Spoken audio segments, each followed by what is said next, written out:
Well, good morning, everyone, and thank you so much for joining me today at Juanette's Crafting Corner.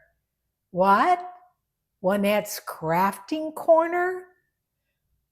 Why do you have a watermelon on your camera? Well, I'll tell you why. Today is the day before my Quick Tip Thursday, and I have been racking my brain all day long to try to come up with a quick tip for today that has to do with crafting. And it is 7 o'clock at night, and I always have my video air at 8 o'clock the next morning. I still can't come up with a quick tip, you guys. So I came into the kitchen and I saw this watermelon here, and I thought to myself, you know what? I wonder if everybody knows how to correctly or easily cut up a watermelon. So that's what I'm going to do. I'm going to show you a way that I learned from a chef how to cut up a watermelon. So I have a nice watermelon here. I hope it's going to be ripe. You're going to first start at the end and slice off one of the ends, okay? Ooh, it looks good. It's nice and ripe. Then you're going to turn it around and slice off another end. Okay? Then you're going to turn it this way so that it's on a stable surface.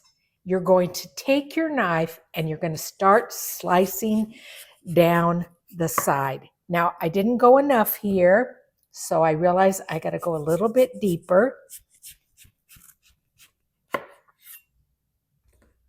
And then you're going to turn it.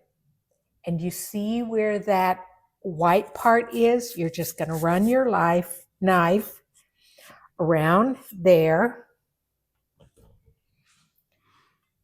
cutting off that white part. Now, I know many of us grew up eating a watermelon where you ate it like this, and you were in the backyard and you leaned over your your legs and you let all the juices drip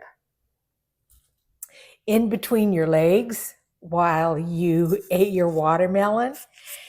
But I like to have my watermelon pre-cut so that it's easy to just take some chunks and eat it.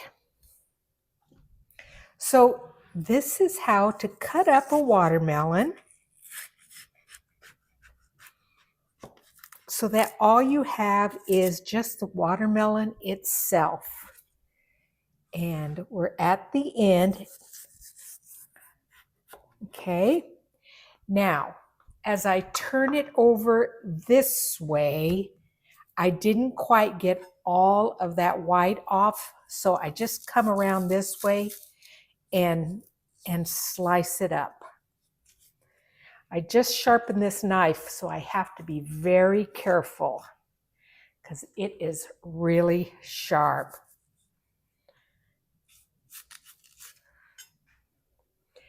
And then you can just have these nice chunks of watermelon in your refrigerator all ready to eat. And I think I just about got it all cut.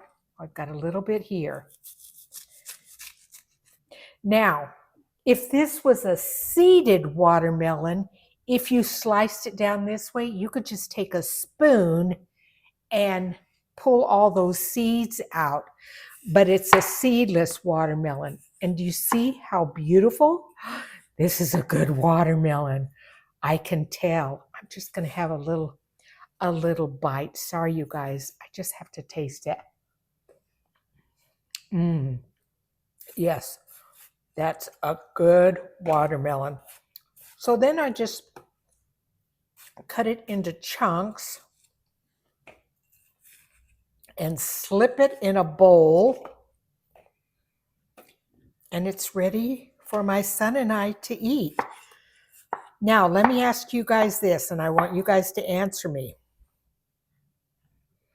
And this is a Southern thing. How many of you put salt on your watermelon? That's the question for the day. Do you salt your watermelon before you eat it? So anyway, I'm going to just continue slicing up this beautiful watermelon. And I apologize if you are a new subscriber and you came to my channel to learn something about crafting, but I apologize. I could not come up with a quick tip Thursday that had to do with crafting. And I just thought, well, it is what it is. Anyway, thank you so much for joining me today at Juanette's cooking channel. And I will see you guys on Saturday for Slow Stitch Saturday. So that's going to be a nice little snack tonight.